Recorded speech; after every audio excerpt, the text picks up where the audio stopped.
What would you think if I told you a story about a very wealthy countess? When she died, she gave everything to her dog, Gunther. You're talking about a dog that's worth $400 million. Oh, it's a true story. I work for the dog. Oh my God! Look, can we just not do the show? Can we watch this? It's an interesting story. Welcome to Cordkillers, the show about watching the stuff you love, when you want, where you want, however you want. I'm Tom Merritt. Hey, I'm Brian Brushwood, but more importantly, who is this dog, Bryce? Isn't that cool? So that was a trailer for Netflix's upcoming 4-part docuseries, Gunther's Millions. It is the story behind the sensational story of a dog having been willed millions of dollars by an heirless countess. That streams on Netflix February 1st. I think this is just a true crime story. This is a true crime story with a very funny twist, the dog part of it. Right. But there's a So whole... you leave, I'm guessing, you leave the money to a trust, and the trust is legally bound to take care of the dog? Or is there more how to you it? would do that? There has to be a human who's in charge of interpreting what There's the an dog executor wants. of the trust, Yeah. Right. that takes care of the dog, right? But you're leaving the money to that organization run by a human, and that organization is bound to take care of the dog. But did it really happen? We'll find out on February 1st. Find out. In Gunther's What is a Millions. trust? Where is the trust? The How most is interesting the part of the trust? story is that she says starry. I thought that was interesting. I work for the dog. It's amazing. So folks, it's Martin Luther King Jr. holiday here in the United States of America. It's post-CES, post-holiday. The news slows down, so we don't have as much to work with. And on top of that, Brian, you and I have both been very busy. Yeah. I went to Fogo de Chao. What have you been up to? No, I'll own this part. I've been out in Lubbock, Texas, and we'll talk about that with William Shatner. And I've been out in Las Vegas for secret reasons that I can't talk about. So basically, today is one of those days where just before we started recording, I called you, and it's like, ugh, I really didn't do Cordkillers this week. so we're going to bring you as much as we can. Yeah, and when Brian said that, I was like, Cordkillers almost didn't do Cordkillers this week, Right. News-wise. So we decided rather than not give you a show at all, or and also not like tap dance and pretend to tell you something that doesn't exist, we're just going to talk about the things that we think are actually relevant to you. So it'll be a little shorter show, and we start with what to watch and under surveillance. Like real estate, it's all about location. Under surveillance. A new trailer for Ant-Man and the Wasp: Quantumania came out. Movie kicks off Phase 5 of the Marvel Cinematic Universe February 17th. I'll admit, I watched it, and I can't remember any part of it sticking out in my head. Bryce, what about you? You know why? I can tell you why you thought that, Tom. Because Why? nothing happens in this trailer. There we go. Okay, good. Well, Yeah. meanwhile, in the poster, like Kang the Conqueror looks the most badass we've seen him, right? Yeah. Yeah, great poster. No, I don't mean to make I just that realized sound like, I'm very much damning with faint praise. he also looks badass in the trailer, just as badass as he's looked before when we saw him. So, I mean, the trailer didn't change my opinion. But it's one of those trailers that like doesn't tell you any conflict about the movie. It just tells you that a movie's going to happen. So and you know what? That was important because I forgot this was coming so soon. So I guess it did its job in reminding me that, hey, February, that's coming pretty up. soon. So how far into the second phase of the MCU are we? Like I know that whatever it is we're doing now, and then it leads to Avengers Secret Wars, right? Oh, right. Well, when you say phase, that can get confusing because this is actually Phase 5 kicking off. But I know what you mean. Like the second set of phases? Is that how Sure. they put it? But yeah. I know we're guess in an area that to my mind is very boring. And then eventually we're going to end up. I think Phase 4 was the first of this new set, if I'm right. Yeah, that And sounds Phase right. 5 is the second of 3 sets. I think that's because it was the first 3 were the Endgame stuff, and then maybe Secret the first Wars 4 is were. Phase 6, says Supernova Girl, and that Yeah. sounds right. Yeah. So yeah. Yeah. And this all makes a lot of sense, doesn't it, Brian? There's a lot of logic and reason to why this is phase 5 and not phase 4. What are you doing, Bryce? I don't like what's happening right now. I understand what you're aiming for. I'm uncomfortable with it. Okay, I'll let you off. However, I will not push back because you're right. This is all very silly. Let's simplify things and talk about a sequel that is just the second part. There's a trailer for History of the World Part 2 from Mel Brooks, which will not be a movie, even though History of the World Part 1 was a movie, but it will be an 8-episode series premiering March 6th, 2 episodes each day until March 9th. So you basically get a movie strung out over several days. If there's a comedian you like, there's a better than even chance they're in this because it's got a huge cast.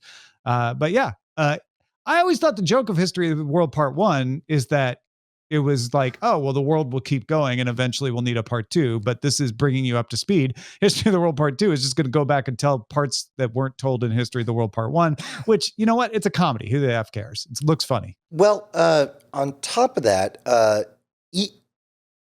I first saw History of the World Part 1 in college.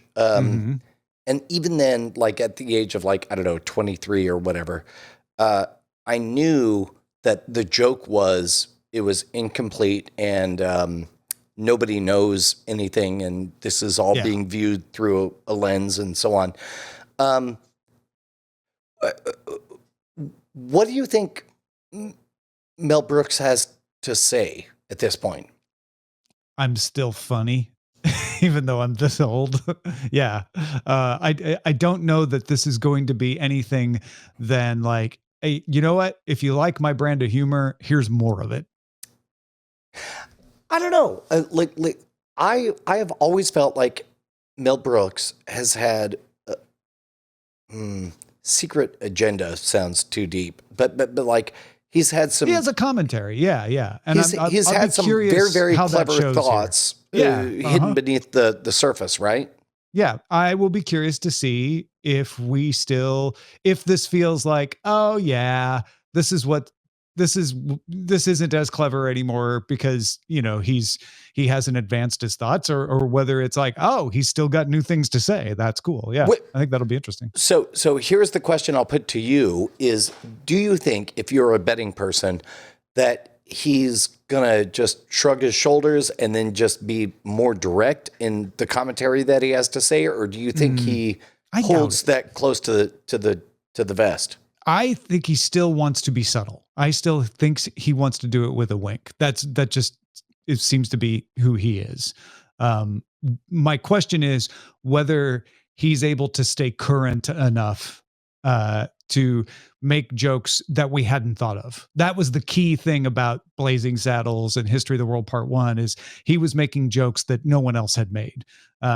We'll see if him and his team that wrote it are able to be like, that's that Mel Brooks style, but you know, modern, up to date. That'll be fun to watch. The trailer looks hilarious though. I think it's going to be a fun watch either way. Do you think it lands with anybody under the age of 22 in the way it landed? Part 1 landed for us. That I think is more pertinent, right? Yeah. I don't think it will, except in the sense of somebody respecting the heritage of it versus it being revolutionary. So a lot of dancing around, like, hey, who's great? Mel Brooks is great. I don't even know if it's dancing around it. Just saying like, hey, it's Mel Brooks. He may not be different. He may not be continuing to evolve necessarily, but he's still really good. He definitely made some bad movies. Like, what was the mid 90s? Like, he was a building developer, like Life Stinks, I think was the name of the movie. This feels like him knowing what he's good at. He's good at sketches and commentary and fun. And that's what it looks like to me. Yeah. Avatar: The Way of Water has brought in $1.894 billion worldwide as of Sunday, making it the 7th highest grossing film of all time, just behind Spider-Man No Way Home. which has 1.921 billion. So it looks like it's a pretty good chance it might catch that and move into 6. 1.331 billion of that came from overseas, making it the 5th biggest international release. And don't forget, you got 2 more Avatars on the way. At the Critics' Choice Awards, James Cameron said last week that Avatar 3 will involve fire, which will introduce 2 more cultures from Pandora and apparently travel around the planet a little more, since we've kind of stayed in one basic region the last 2. Yeah. Look, let's put a pin in the fact that the air, fire, earth, water. I know. I mean, but this is a weird movie, Tom, because I legitimately don't know how I feel about this entire franchise. It's very, very elementary, but it's unnecessarily complicated. But it's James Cameron, who is good at a lot of things, and I have thoughts about what I wish for it to be, but of course it's not the things I wish for it to be. I don't know. Where you at on this? Where I'm at is apparently how I feel about it doesn't matter. Right. It's got $1.9 billion. Right. Good for you, James. You know what? Let's talk about that part. Yeah. It definitely is a case where he understands that there's a difference between at the theater and at home. Mm-hmm. And he understands that he's essentially offering a low budget theme park ride. And in that regard, like good. Yes. Yeah. That's exactly how it should be. All of us should see this movie twice at the theater because we're never going to get that back. We're never going to get that at our homes. If it wasn't so long, I probably would. It's very long, Tom. It's very long. So long, though, Brian. No, yeah. What's funny is you said that, and I saw my argument fold like a house of cards. I actually enjoyed large stretches. I loved entire movies of Avatar 2. I did. I absolutely did. Oh my God. Yeah. Good. I mean, you know what? I don't bemoan this. I don't see this as damning humanity or anything highbrow. It's oh, good. People enjoyed it. That's great. And I think you nailed it, Brian, which is he figured out to get people in the theaters, show them things that they could never replicate at home. Not even close, and that's what he did. So. Well, and on top of that, of all of the humans to be experiencing this, there's a wonderful thing you could find on YouTube. Everybody who's hearing this, go to YouTube and look up, I don't know what you call it, a senior thesis or whatever the undergraduate product is that you create when you're in college, USC Film School. You can see both George Lucas's and James Cameron's, and James Cameron is very stop motion animatic. It's very of the moment technical, whatever giant robot does a thing, so on. George Lucas is very radio centric audio pastiche, and all of that leads to basically what I'm feeling is James Cameron won. His technical expertise is extraordinary, and you could kind of see back in 1977 what today looks like. Yeah, those 4 doorways into story. His is definitely setting, world, look, view, cinematics, whatever you want to call it. All right, let's talk about what we've had our eyes on. Brian, what's something you watched over the last week or so you want to mention? So, friend of the show, Ryer Appledorn, suggested that I check out a Netflix original by Jonah Hill called Stutz, Stutz. And ostensibly, it begins as a movie about one therapy session of Jonah Hill and his therapist. It comes out pretty early that his therapist is has Parkinson's and is dealing with that degenerative disease and so on. It's great. I watched it in 3 sessions, broken up on flights and so on. Mm-hmm. I think what's great about it, Tom, is that it's essentially an advertisement for therapy, full stop. Like, if you've never experienced therapy, this is what it can be. It's really, really great. And I feel like anything I say beyond this will be a detriment. How long is it? Because when you broke it up into 3 parts, sounds like it's long. But No. maybe it's not. It's only like an 90 hour and a minutes. half long. Yeah. Mm-hmm. Oh, okay. All right. Yeah. So it's not a huge commitment either. Yeah. And it's on Netflix. And also, it's not like Stutz has a supernatural contribution to therapy. He basically breaks down, in therapy, this is what we want. First of all, take care of yourself, get sleep, eat correctly, exercise, and take care of yourself, and so on. I feel like there's a good chance if we kept talking, I would go into like a 45-minute tangent here. It's good. It's really, really good. And on Netflix, right? Yeah. Yeah. All right, cool. I might check that out, especially because the view from his therapist's window makes it look like it's at the Century City Mall. So I probably have been right there. It might be. All right. There is a cool like side jag where they reveal some of the movie making process. That's all I'll say. Oh, cool. All right. So that is Stutz with a Z, Stutz. I want to recommend Big Mouth on Hulu. This is a Korean show. In Korean, it's called Big Mouse. And What? It's about a character who's like a gangster called Big Mouse. I have no idea why they changed the name to Big Mouth when they made it the US title. But there you go. It's called Big Mouth if you look for it in English. Is there anything thematic about it that tracks with this? Or Yes. Did they see Big Mouth? For some reason, those keywords have a lot of traction. Maybe. Is there a non-zero chance that like somebody misheard somebody on the phone? So I'll tell you the premise, and that'll reveal why they could call it Big Mouth, not why they decided to call it Big Mouth. The premise is there's this sort of like not incompetent but not successful lawyer who gets brought in to defend these 3 criminals who also are trying to find this mythological criminal, this mastermind thief named Big Mouse.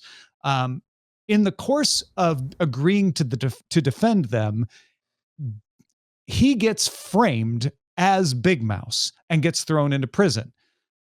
His nickname as a lawyer was Big Mouth because he can't keep his big mouth shut. You hear that in the first episode, and you never hear it again. So he is called Big Mouth, and there's a joke about like Big Mouth, Big Mouth. I'm not Big Mouse. In that first episode. But from then on, it's all about like, who is Big Mouse? Who's the real thief? Wait a minute. Is this lawyer actually been secretly Big Mouse all the time? Is it his wife? Is it another lawyer? Is it the warden of the prison? And it's one of those fun adventure mystery crime stories from there on out. It's what you call mahjong. It's very ridiculous. And so you want to suspend your disbelief if you want to enjoy the thrill ride, but it's going to leave you with a cliffhanger every time, and crazy things are going to happen. And it's always like switching up who the suspects are and revealing Big Mouse and then maybe not. And if that's your kind of fun story that you like to just ride along with, check it out. It's called Big Mouth on Hulu. Like how into it were you in the moment? Into what? What like did you buy into the mystery? Were you fully present? No, I haven't finished it. I'm still watching it. Okay. And it's definitely one where like we're trying to guess who they're going to reveal as Big Mouse in the end. And that is fun. And there's some crazy stuff that happens that leaves you jaw dropping and all of that. So yeah, it's, if you're not taking it too seriously, if you're just like, okay, who are they going to pin it on? If you're trying to read the clues in that way, not trying to read it like like it's a P.D. James novel.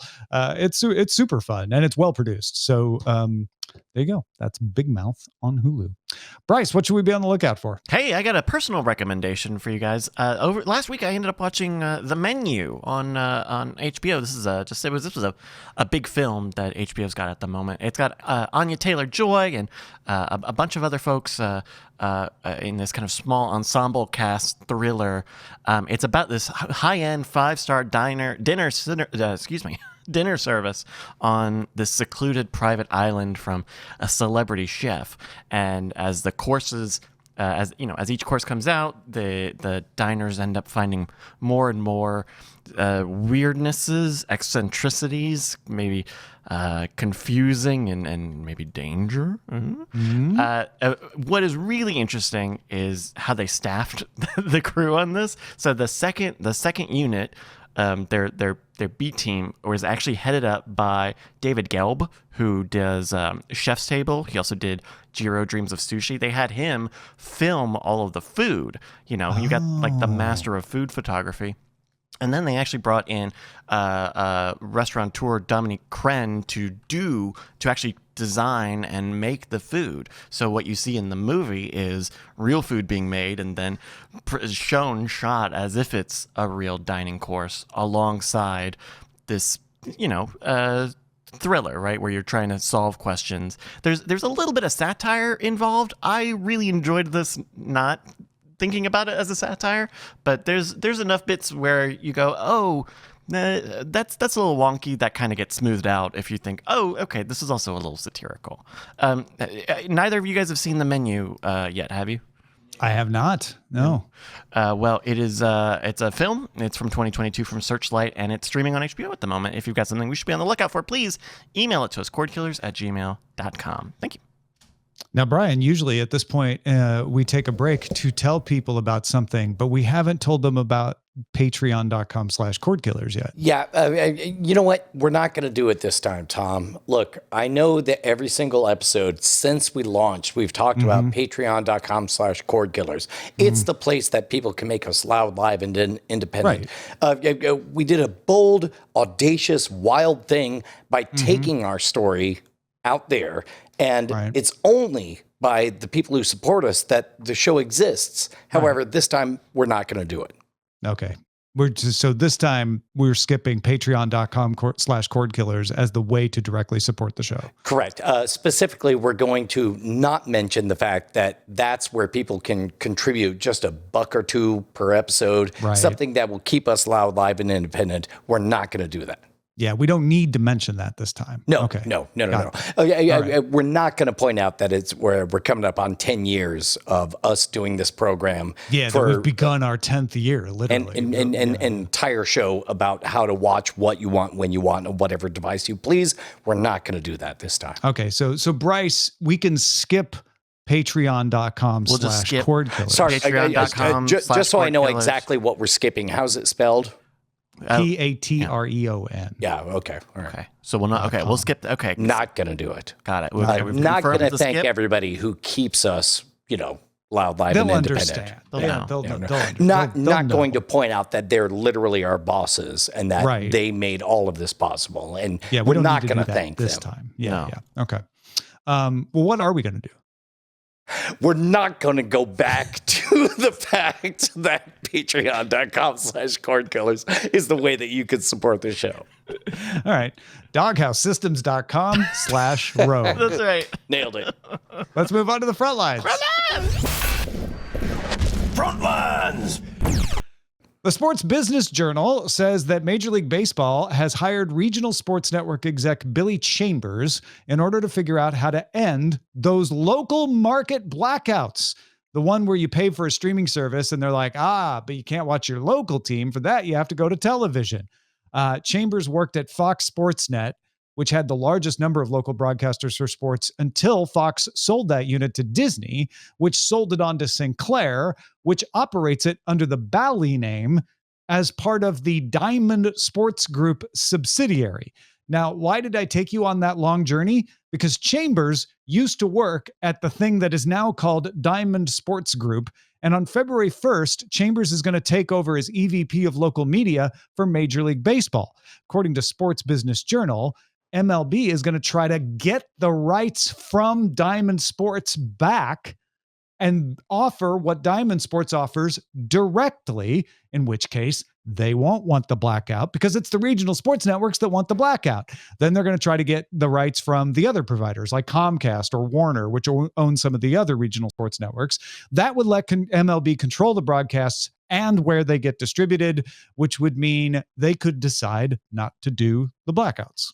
So, if we're going to engage in random speculation mode, how far do you think we are from the twilight of the morning of us getting out of all of the entanglements of all of the previous like multi-year contracts with sports-related content?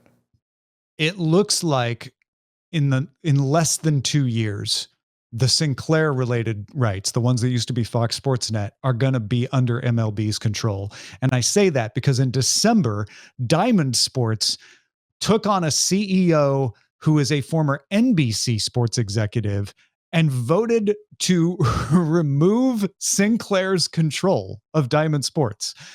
This is a somewhat unusual move for a subsidiary to say, parent company, you can't tell us what to do anymore. But they were able to pull it off. So you have an NBC sports exec running Diamond Sports. You have a former Fox Sports Net guy running MLB. These folks know each other. They're going to get those Fox Sports Net rights back from Diamond Sports. I'm almost certain. It's just a matter of figuring out the I's and T's and all of that. And because the NBC guy is at Diamond Sports, I wouldn't be shocked if he helps them understand how to get him from Comcast, which owns NBC, and possibly from Warner as well. So this does look like the momentum is headed towards that regarding baseball. That's not going to help basketball. It's not going to help football. It's not going to help hockey. And it's not necessarily a model that could work for those necessarily, but we'll see. It certainly would open the question. We've been doing this show for, over a decade now.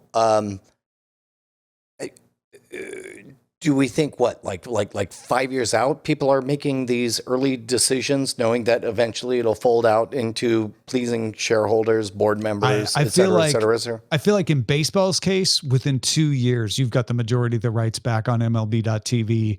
And then, maybe 5 to 10 years to unwind all the other sports because they have more complicated arrangements, but could be faster. I don't know. HBO Max will raise the price of its ad-free service from $14.99 a month in the US to $15.99 a month as of February 11th. This comes in advance of a merger of HBO Max and Discovery Plus expected in the spring. This seems bad, Tom. This seems weird, doesn't it? It's awful. I hate everything. Like I don't enjoy anything as a consumer about anything I just read. Why would you raise it $1 in advance of merging it? I guess unless you're going to leave it at $15.99 when you merge it. But how's that going to affect the Discovery Plus people who are paying like $6.99? Well, and on top of that, it's like it's not a significant price increase, so it's like it doesn't telegraph quality. It just telegraphs like a perfunctory increase that is not the real final increase that they're going to do. Unless they're not going to raise the price when they merge it. And that's why they wanted to raise it ahead of time so that they could go like, we're merging it and we're not even raising the price because we already did it. And it's an immediate price hike. It's not like we're going to, when Netflix has done it, they say, hey, we're going to keep your price for 6 or 12 months. Yeah, this is just next week. It's another $1. As of February 11th. That's whenever you get billed after February 11th, your price is going up by $1. Like that's a dumb coupon. They press the button. They need that much money? Every time you press the button works less every single time. They press the button to essentially no benefit whatsoever. So knowing they're going to have to press a bigger button in the spring. Right. So what that tells me is there's some piece of paper somewhere that said you got to do the thing to cover the thing, and this is them paying the debt. I don't like it up front. Yeah. it will make more sense to me if the combined Max service later this spring stays at $15.99. If that also is more expensive, then I have no idea what they're up to. Movie Pass is still in its resurgence. Announced Bryce, that it has how raised. are you feeling about it? Give him a sec. Movie Pass announced it raised its seed funding. The funding was led by a Hong Kong gaming and blockchain company called Animoca Brands. That money will be used to extend the beta launch of the service and also to begin implementing the Web3 strategy it promised before launch. Movie Pass right now is beta and live in 9 U.S. cities in partnership with 25 cinema chains. So it's going to expand to more cities and possibly more cinema chains. They are not with AMC and Regal, the two big ones. They're with Landmark and other smaller chains like that. So we were generally positive on the idea of Movie Pass rebranding, structuring its payouts, its benefit. I don't know, Bryce, where are you at now? Pretty low on this. I'm looking at Right. I'm looking at Animoca, and they do a lot of like mobile game publishing, free to play sort of things and crypto stuff. So if this is further entrenching itself in the Web3 of it all, that just seems, at least looking at the trends, like a bad decision. Well, and to the core of everything, like what is the unmet need in the universe that Movie Pass is answering? For a brief moment, it was the fantasy that that going to the movie theater would be basically like having a Netflix subscription. Clearly, that's not the case. Clearly, we're not getting whatever that looks like nowadays. This all feels bad. I mean, but it is good news, which is they got funding. Even if you don't like the source of the funding, they got funding, and they're going to try to get more funding by the end of this year, and that'll be the next check on how they're doing, I guess. Yep. Yeah. Meanwhile, DirecTV laid off a few hundred workers, mostly in management, citing declining subscriptions and increasing carriage rates. DirecTV runs a satellite TV service, fiber service, UVerse service, and a streaming service called DirecTV Stream. DirecTV will also lose a cash cow in NFL Sunday Ticket, which moves to YouTube next season. How are we feeling about the NFL YouTube phenomenon? That feels like a great move for YouTube. It's going to get a bunch of griping with people who don't want to have to figure out how to stream YouTube when they're used to having a satellite box for their Sunday Ticket. I feel like that will probably blow over. There'll be some complaints. There'll probably be some technical glitches in the first few weeks or something like that. That's usually what happens there. This is real bad news for DirecTV, though. Like it's basically DirecTV saying like, yep, we're going to be losing a lot of money. So we better cut back now, which is a thing that a lot of companies are doing right now. But we definitely know one of the main reasons DirecTV is running out of money here. And they are independent. They're still partially owned by AT&T, but they're independent. So I'm curious how long they last before they have to sell themselves off to somebody else and merge into something else, like, I don't know, maybe YouTube TV. I don't know what they could have done over the last 3 or 4 years, and I don't know what they should have done, and I don't know what they could do now. Part of me wants to believe like the DirecTV Now, the over-the-top streaming service, I think was in general a good idea, but it looks like they didn't invest in that as heavily as I would want for them. I just don't know. Yeah. All right, a few other notes here. Netflix released a trailer for an 8-episode documentary series about the Pro Golf Association called Full Swing. That arrives February 15th. ABC renewed Abbott Elementary for a 3rd season. Season 8 of Fear the Walking Dead on AMC. Yeah, it's in season 8, but that will be its last. First group of episodes from season 8 will premiere May 14th, with the last group of episodes coming later in the year. And FX announced it'll bring back The Bear for a 2nd season early this summer, with 10 episodes, up from the 8 episodes they had in season 1. So early in the summer, but we don't know exactly when yet. The Bear is excellent. If anybody hasn't seen it, definitely give it a watch. I made it about 2/3 of the way through until it dabbled dangerously close to material issues that were sensitive to me about Which addiction. is also a testament to how good it is, right? Yes. No, it's fantastic. We talked about on this show how much I adored the process. The fact that everybody calls each other chef, the ticking clock, and all of that stuff. It's fantastic. All right, let's get to the dispatches from the front.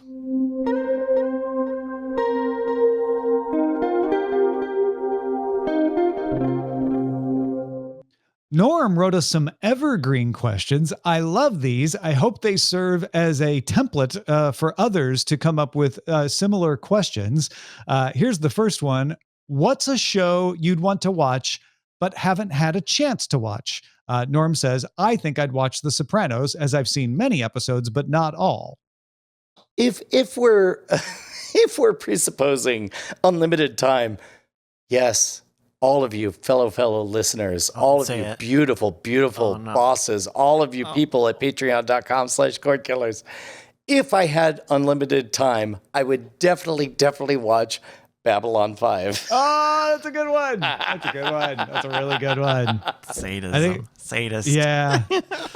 I'm glad you took that bullet for me. I agree. I will second Brian on that. Every single word of that.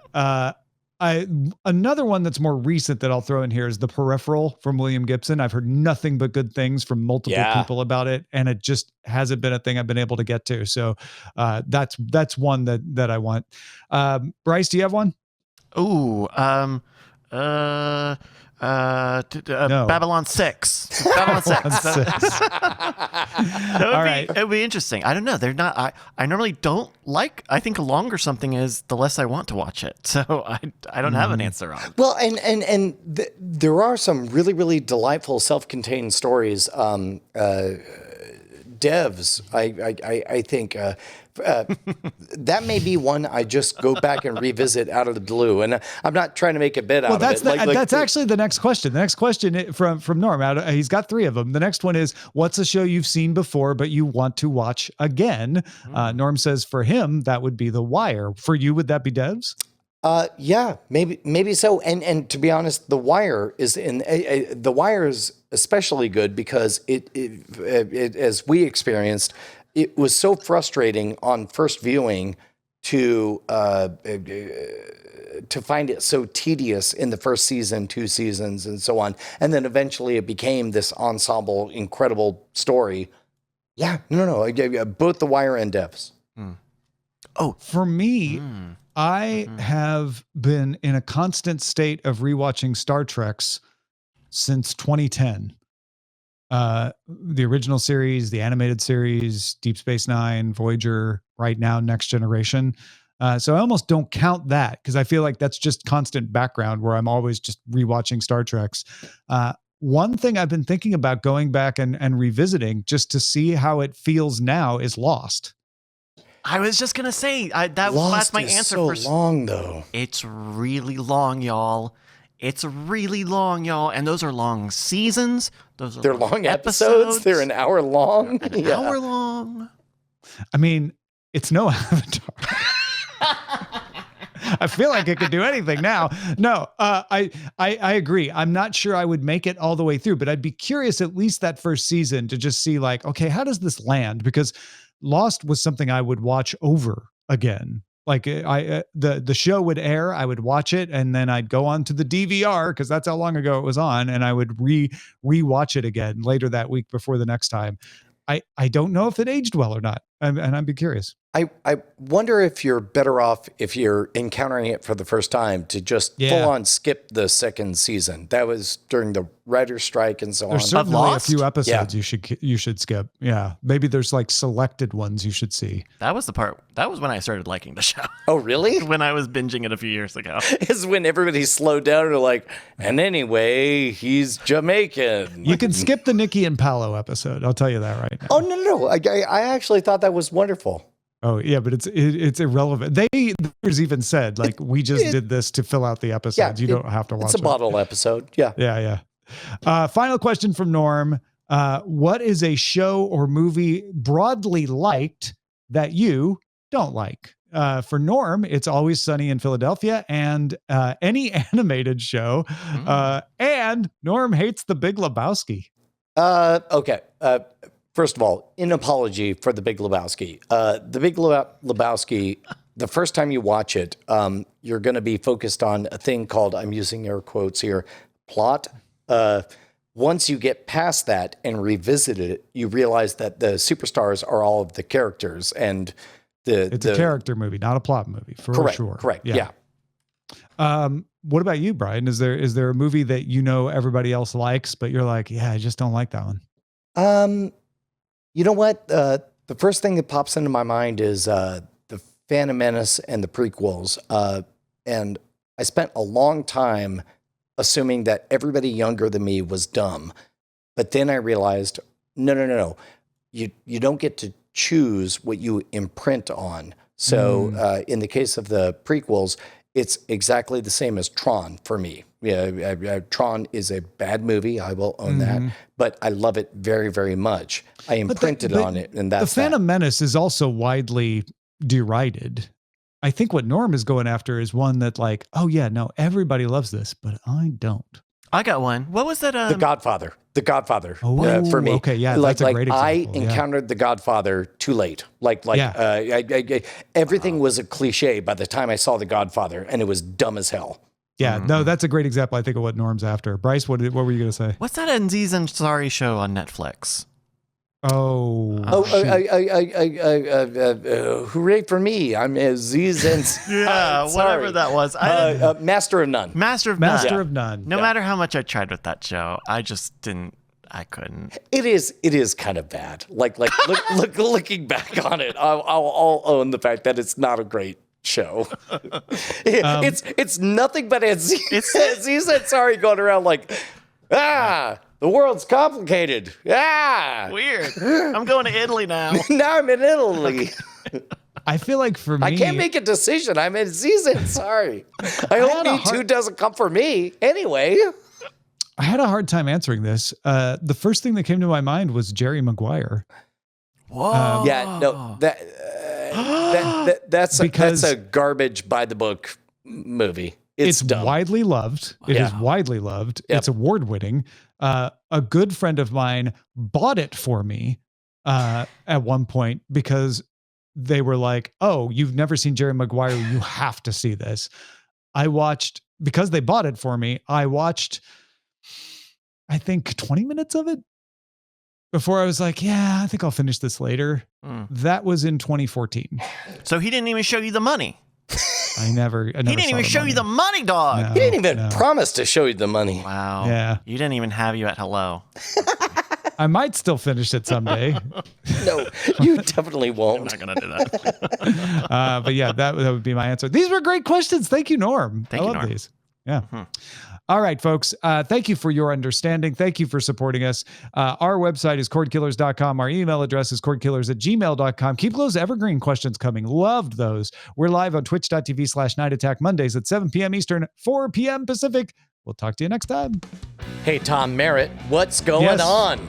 I'm just hanging out here watching this scroll go by. What are you doing? Trying to set up a bit where we thank our beautiful, beautiful patrons, all these wonderful names. I'm sorry, I'm too distracted looking at these beautiful, beautiful patron names going by. Look at that one. I mean, if you wanted to be one of these people, patreon.com/cordkillers would be the place to go.